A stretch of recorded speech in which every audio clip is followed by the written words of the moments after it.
प्यारे विद्यार्थियों, राजनीति विज्ञान की इस ऑनलाइन कक्षा में मैं आप सभी का स्वागत करता हूं।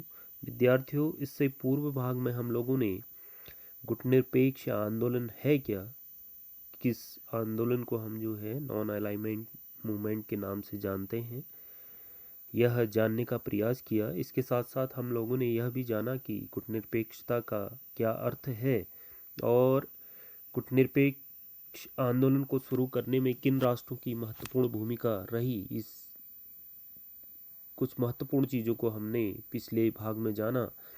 आज के इस भाग में हम गुटनिरपेक्ष राष्ट्रों के द्वारा स्वीकार किए गए 5 सिद्धांत और गुटनिरपेक्षता को प्रोत्साहित करने में कौन से कारणों की महत्वपूर्ण भूमिका रही तथा साथ ही साथ हम गुटनिरपेक्ष आंदोलन की प्रमुख उपलब्धियों और उसकी जो कमियां रही जिसके कारण गुटनिरपेक्ष आंदोलन की आलोचना होती है, इसको भी जानने का प्रयास करेंगे।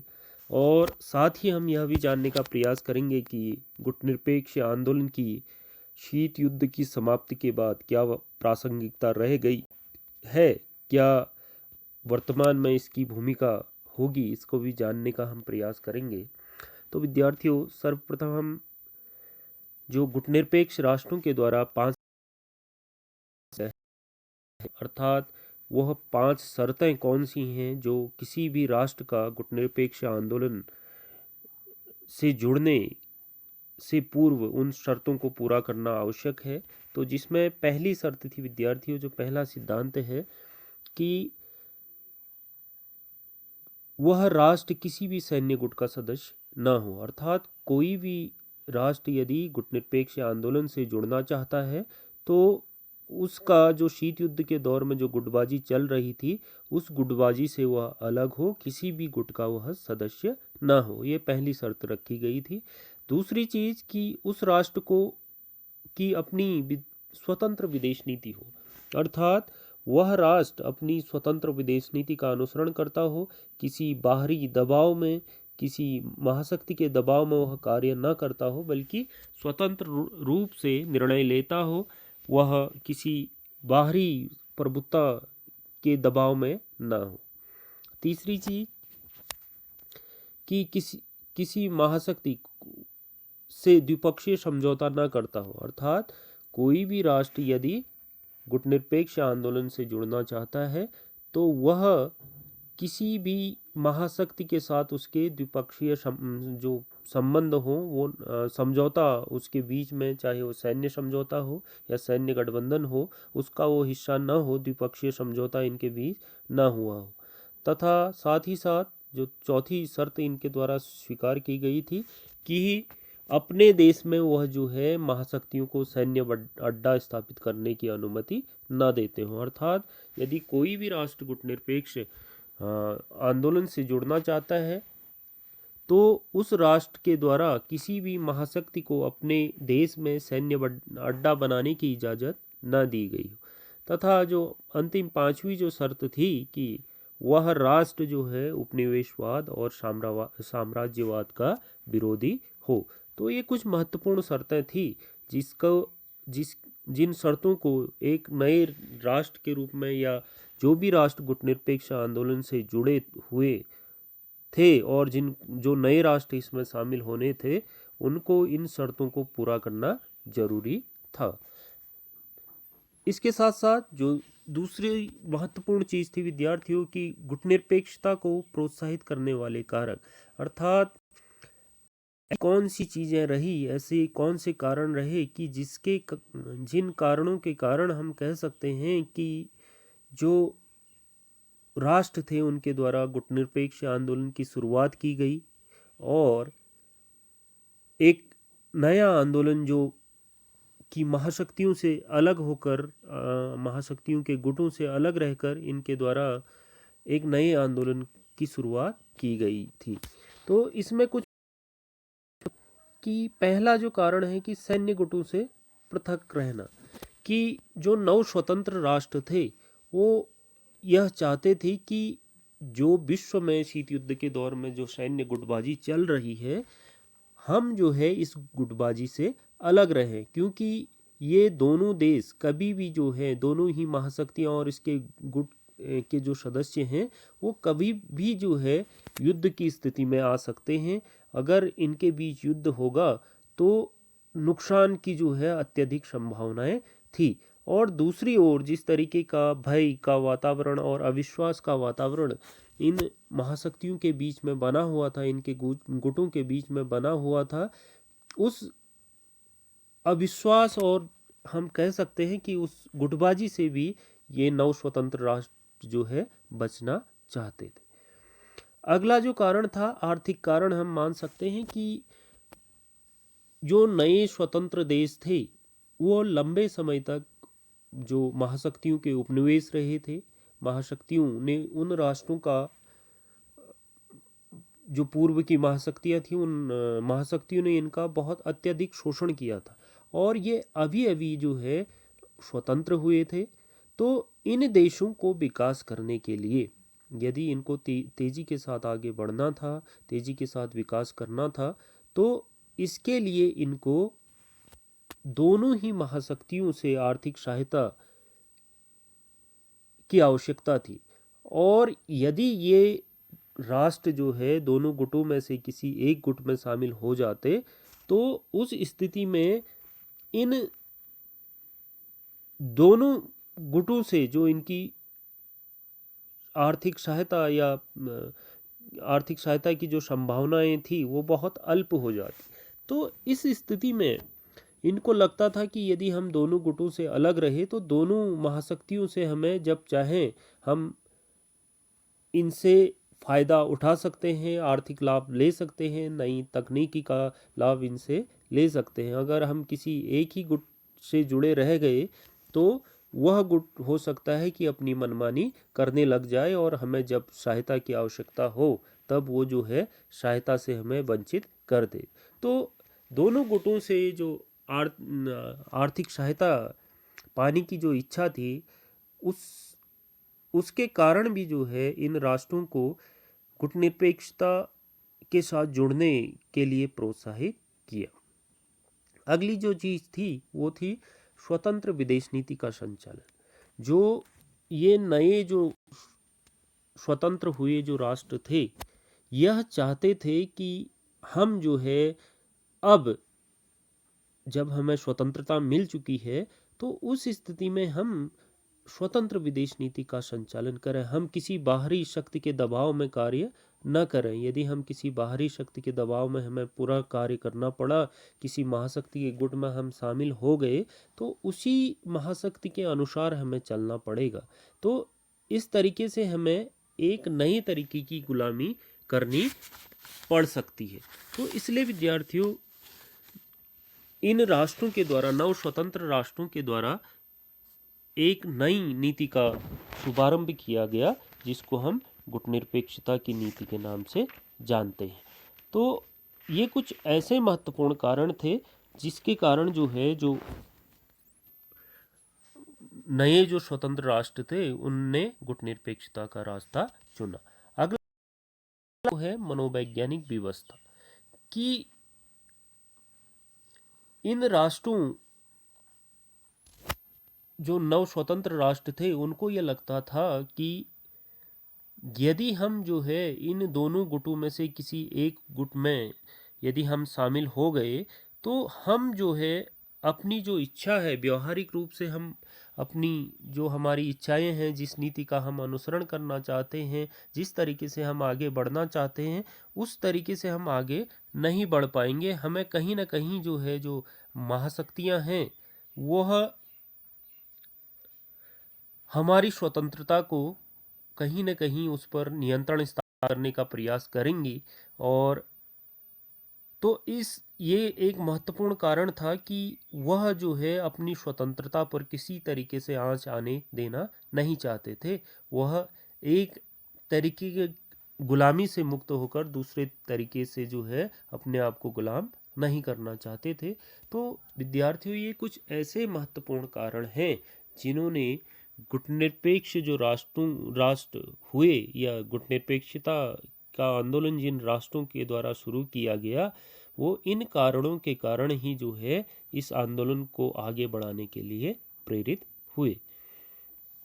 अब हम विद्यार्थियों ये जानने का प्रयास करेंगे कि गुटनिरपेक्ष आंदोलन की क्या उपलब्धियां रही, इसके द्वारा कौन से ऐसे कार्य किए गए, कौन सी ऐसी भूमिका विश्व में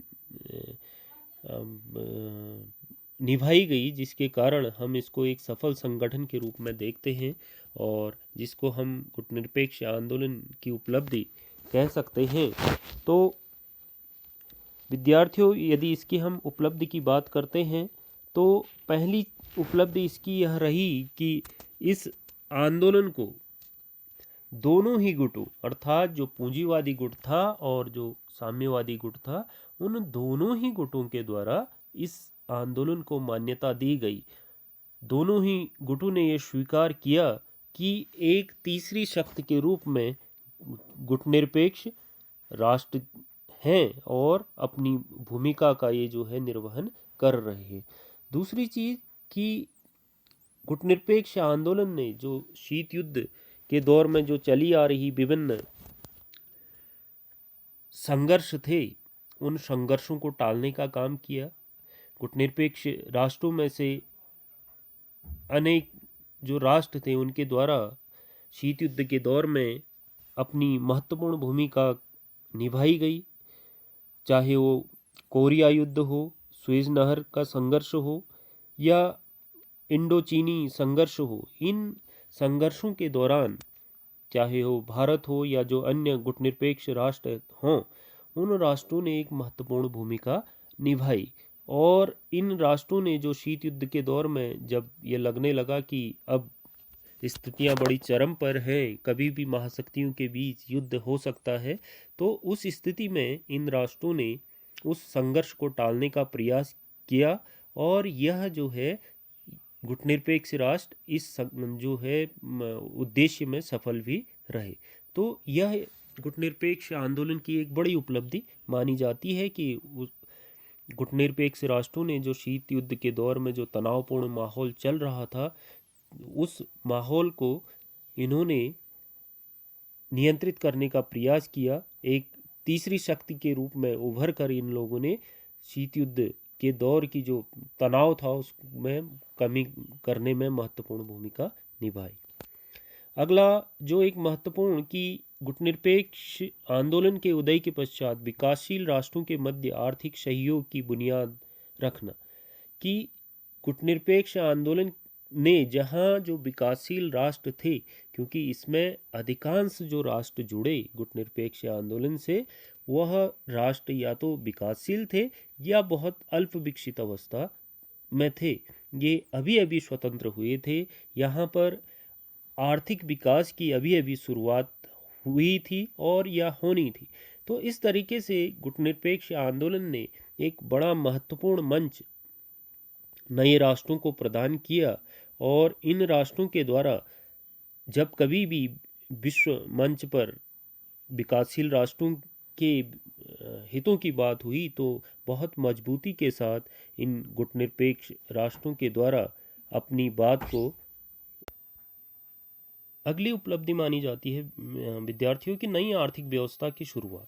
नई आर्थिक व्यवस्था की शुरुआत से यहाँ पर तात्पर्य है कि जो गुटनिरपेक्ष राष्ट्र हैं उनके द्वारा जो अंतर्राष्ट्रीय स्तर पर जो हम कह सकते हैं कि जो व्यापारिक कानून, अंतर्राष्ट्रीय व्यापार को लेकर जो कानून बनाए गए हैं या जो अंतर्राष्ट्रीय आर्थिक संस्थाएं हैं उनके द्वारा जो कानून बनाए गए हैं, वो कानून कहीं न कहीं विकसित राष्ट्रों के हितों की रक्षा करते हैं।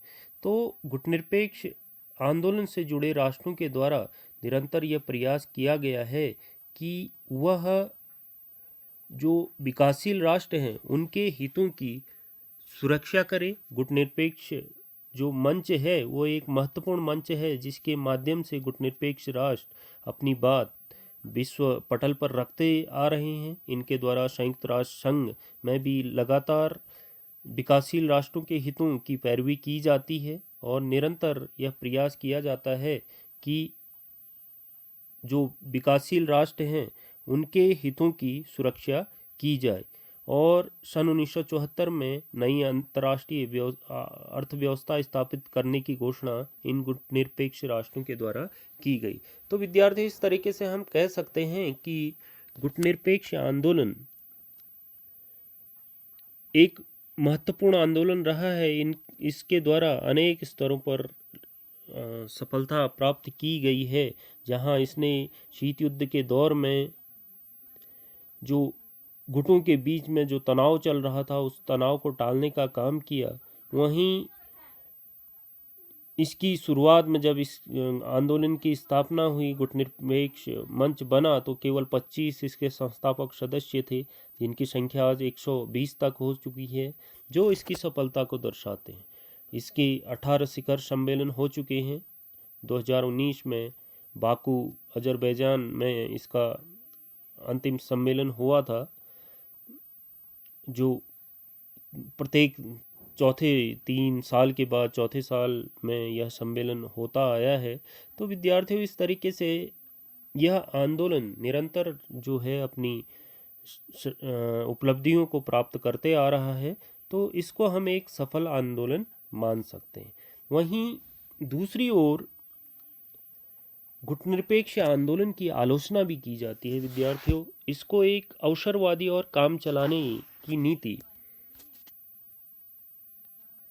वाला आंदोलन कहा जाता है। इन जो खास तौर पर जो विकसित राष्ट्र हैं, जो पूंजीवादी गुट में शामिल जो राष्ट्र हैं, या साम्यवादी जो गुट के राष्ट्र भी गुटनिरपेक्ष आंदोलन पर यह आरोप लगाते हैं कि यह केवल अधिक से अधिक लाभ कमाने के लिए, कि विश्व राजनीति में जिस भी गुट का पलड़ा भारी हो, जिस भी राष्ट्र का पलड़ा भारी हो, ये राष्ट्र जो है उस गुट से, उस राष्ट्र से मिलने का प्रयास करते हैं।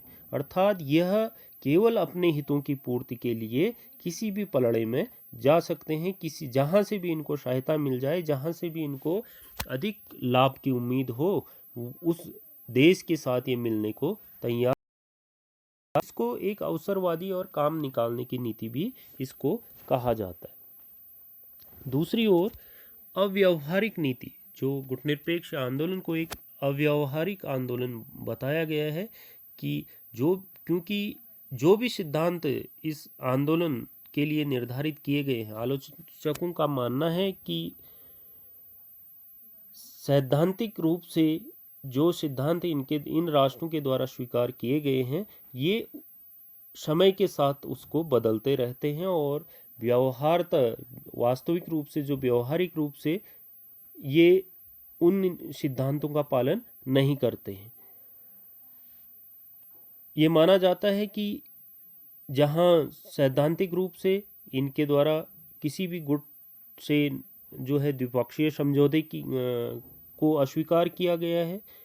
ये उदाहरण भी दिया जाता है कि सन 1971 में भारत ने सोवियत संघ के साथ संधि करके इस जो सिद्धांत को, या जो शर्त रखी गई थी, उसको तोड़ने का काम किया। इसी तरीके से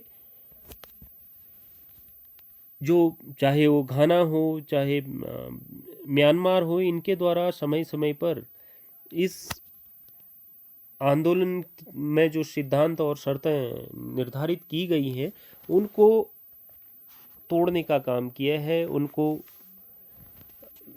उन सिद्धांतों पर ये चलने में असफल रहे हैं। तो इसलिए इसको एक अव्यावहारिक जो है नीति भी बोला गया है।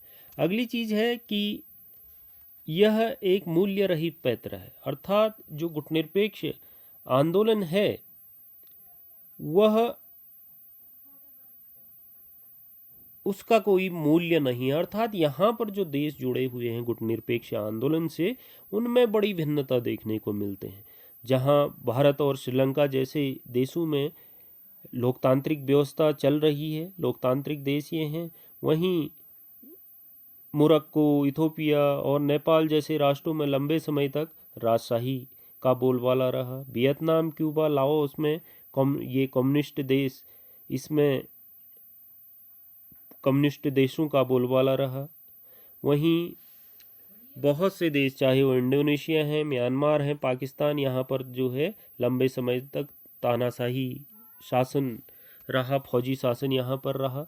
तो इस तरीके से विभिन्न, हम कह सकते हैं कि जो शासन व्यवस्था वाले राष्ट्र एक गुट में आकर कार्य कर रहे हैं, तो ये कहीं ना कहीं एक मूल्य रहित है, ये अव्यावहारिक जो है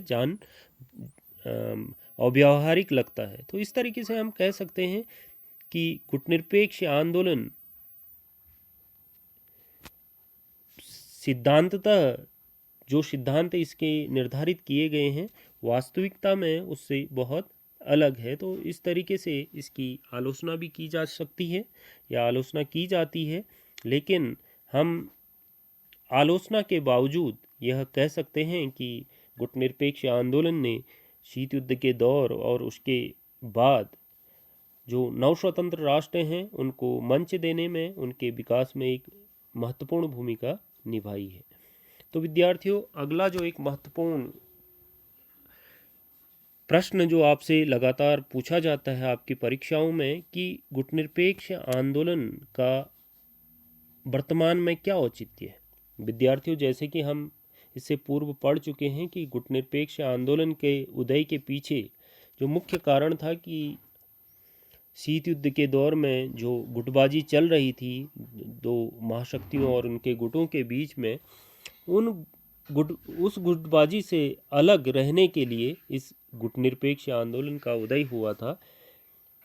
और सन 1951 में जब दो ध्रुवीय जो विश्व था वह एक ध्रुवीय हो गया, सोवियत संघ के विघटन के पश्चात अब विश्व में केवल एक मात्र महाशक्ति रह गई। तो इस स्थिति में जब शीत युद्ध का ही अंत हो चुका है, तो अब जो है गुटनिरपेक्ष आंदोलन की क्या प्रासंगिकता रह गई है, क्या इसका औचित्य रह गया। तो यदि हम गुटनिरपेक्ष आंदोलन को प्रासंगिक मानते हैं तो इसके पीछे क्या तर्क दिए जा सकते हैं, या हम किन जो है तर्कों के माध्यम से यह सिद्ध कर सकते हैं कि गुटनिरपेक्ष आंदोलन आज भी प्रासंगिक है। तो विद्यार्थियों, पहली चीज है कि गुटनिरपेक्ष आंदोलन को यदि हम आज भी प्रासंगिक मानते हैं, आज भी उपयोगी मानते हैं, तो इसके पीछे एक मुख्य कारण है कि यह विकासशील देशों का एक सशक्त मंच है। विद्यार्थियों, गुटनिरपेक्ष आंदोलन से अधिकांश जो देश हैं, देश इसमें विकासशील देश जुड़े हुए हैं, और गुटनिरपेक्ष आंदोलन या नाम के मंच से यह राष्ट्र बड़ी मजबूती के साथ विश्व मंच पर अपने हितों की बात रख सकते हैं और आपस में सहयोग करके और आपस में एक दूसरे का साथ देकर यह राष्ट्र बहुत मजबूती के साथ अपनी बातों को विश्व स्तर पर मनवा सकते हैं और बहुत तेजी के साथ विकास कर सकते हैं। तो इसलिए हम कह सकते हैं कि गुटनिरपेक्ष आंदोलन आज भी प्रासंगिक है। दूसरी चीज है कि नई अर्थव्यवस्था की मांग की। विद्यार्थियों, जैसे कि मैं पूर्व में बता चुका हूं कि जो अंतर्राष्ट्रीय व्यापार या अंतर्राष्ट्रीय जो आर्थिक मंच हैं उन पर जो भी नियम कानून बनाए गए हैं वह नियम कानून कहीं न कहीं विकासशील राष्ट्रों के विपरीत हैं, और ये सारे कानून कहीं न कहीं विकसित राष्ट्रों के हितों को ध्यान में रखते हुए बनाए गए। तो गुटनिरपेक्ष राष्ट्र इन नीतियों का, इस तरीके की जो नीतियां जो विकसित देशों के हितों की रक्षा करती हैं और जो संयुक्त राष्ट्र संघ जैसे अंतर्राष्ट्रीय संगठन में जो पुराना ढांचा चल रहा है द्वितीय विश्व युद्ध के बाद का, उसके परिवर्तन का विरोध करती हैं। तो गुटनिरपेक्ष राष्ट्र मिलकर जो है इस तरीके की नीतियों का विरोध कर सकते हैं। अगर यह इतने बड़े मंच से अपनी बात कहते हैं तो निश्चित रूप से इनकी बातों को सुना जाता है। अगली चीज, अमेरिकी वर्चस्व का मुकाबला। विद्यार्थियों, शीत युद्ध के अंत के बाद अब एकमात्र महाशक्ति पूरे विश्व में बच गई है, संयुक्त राज्य अमेरिका। और वर्तमान में अमेरिका की जो नीतियां हैं वह कहीं न कहीं उसकी मनमानी को दर्शाती हैं। वह विश्व के छोटे देशों पर और जो विश्व के कमज़ोर राष्ट्र हैं, विकासशील राष्ट्र हैं, उन पर अपनी मनमानी करने का प्रयास करता है, उन पर अपनी जो अपने हितों की नीतियों को थोपने का प्रयास करता है। तो गुटनिरपेक्ष राष्ट्र मिलकर जो है अमेरिकी वर्चस्व का मुकाबला कर सकते हैं, अमेरिकी जो मनमानी है उसका मुकाबला कर सकते हैं। तो इसलिए आज भी हम कह सकते हैं कि गुटनिरपेक्ष आंदोलन प्रासंगिक है। अगली चीज़ कि नव आर्थिक शोषण का विरोध, जिस तरीके से कि अब जो राष्ट्र हैं वह अपने साम्राज्य का प्रसार तो नहीं कर रहे हैं जिस तरीके से द्वितीय विश्व युद्ध से पूर्व कि राष्ट्रों के द्वारा अब दूसरे देशों को विजय प्राप्त करके उसको अपने देश में मिलाने का प्रयास जिस तरीके से चला 1945 से पूर्व, उस तरीके के प्रयास तो नहीं हो रहे हैं। लेकिन आज एक नए तरीके से जो विकसित राष्ट्र हैं वह छोटे राष्ट्रों पर उसके बाजार पर कब्जा करके वहाँ पर अपने जो उत्पाद हैं उनको ले जाकर एक बड़े हम कह सकते हैं कि रूप में आर्थिक शोषण का प्रयास कर रहे हैं। निरंतर उनके द्वारा जो छोटे और जो विकासशील राष्ट्र हैं उनके उद्योगों को हानि पहुंचाई जा रही है। उनके अपनी मल्टीनेशनल कंपनियों के द्वारा वहाँ पर वो जहाँ आंतरिक राजनीति में प्रवेश करने का प्रयास कर रहे हैं वहीं उनकी पूरी अर्थव्यवस्था को भी जो है वो नुकसान पहुंचा रहे हैं। तो इस तरीके के नव आर्थिक शोषण का गुटनिरपेक्ष राष्ट्र मिलकर आपस में सहयोग करके आपस में एक दूसरे की सहायता करके मुकाबला कर सकते हैं और इसका विरोध कर सकते हैं। अगला, संयुक्त राष्ट्र संघ को मजबूत करना और उसका पुनर्गठन करना। गुटनिरपेक्ष राष्ट्र यदि मिलकर प्रयास करें तो ये राष्ट्र जो संयुक्त राष्ट्र संघ का जो बहुत पुराना ढांचा है जिसमें समय के साथ अब परिवर्तन की आवश्यकता महसूस की जा रही है, तो उस ढांचे में परिवर्तन तभी हो सकता है जब गुटनिरपेक्ष राष्ट्र मिलकर ये प्रयास करें, उसके पुनर्गठन की मांग करें। तो निश्चित रूप से यह सभी जो महाद्वीप हैं और विश्व के जो सभी बड़े राष्ट्र हैं उनको इसमें उचित प्रतिनिधित्व देकर इसका पुनर्गठन किया जा सकता है। तो यह प्रयास गुटनिरपेक्ष आंदोलन के द्वारा हो सकता है। तो इसलिए ये कुछ ऐसे महत्वपूर्ण कारण हैं जो इस बात को सिद्ध करते हैं कि शीत युद्ध के अंत के बाद भी गुटनिरपेक्ष आंदोलन आज भी उपयोगी है, प्रासंगिक है। अगर इन सभी मांगों को, इन सभी प्रयासों को मिलकर यदि गुटनिरपेक्ष राष्ट्र करें तो गुटनिरपेक्ष आंदोलन आज भी उपयोगी प्रतीत जान पड़ता है।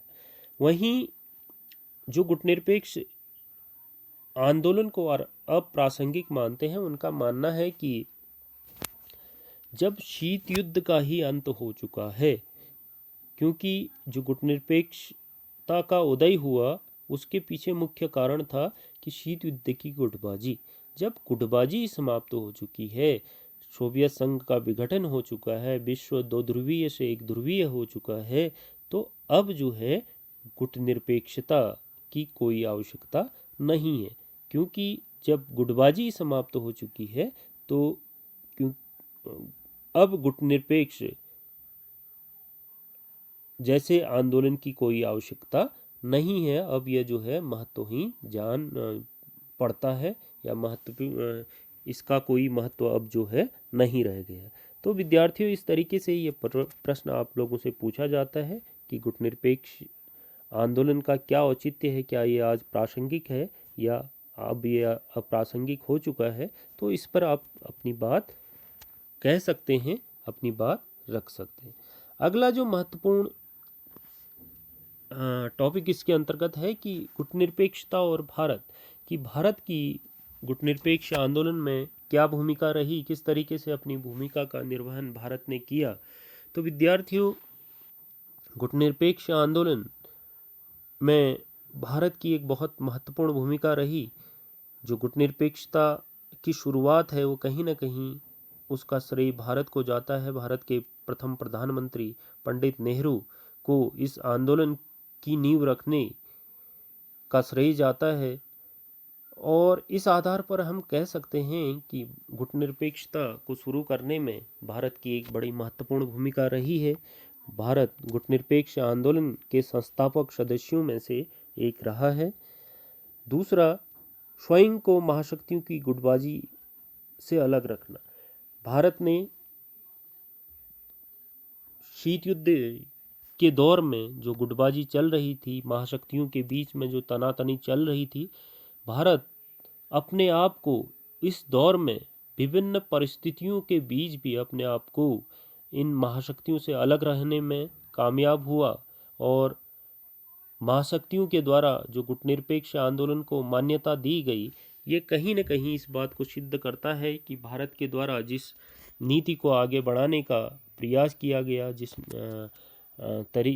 उद्देश्य को लेकर गुटनिरपेक्ष आंदोलन की नींव रखी गई, भारत उस उद्देश्य में सफल रहा है। और तो इस तरीके से हम कह सकते हैं कि भारत की एक महती भूमिका इस आंदोलन में रही है। विश्व शांति स्थापित करने में योगदान। विद्यार्थियों, भारत ने समय समय पर जब भी विश्व स्तर पर भारत की आवश्यकता महसूस हुई, जब भी चाहे वो अंतर्राष्ट्रीय संगठन है, संयुक्त राष्ट्र संघ है, उसके द्वारा भारत का सहयोग लिया गया, तो भारत ने एक गुटनिरपेक्ष राष्ट्र के रूप में जो शीत युद्ध की गुटबाजी थी उसको कम करने में महत्वपूर्ण योगदान दिया।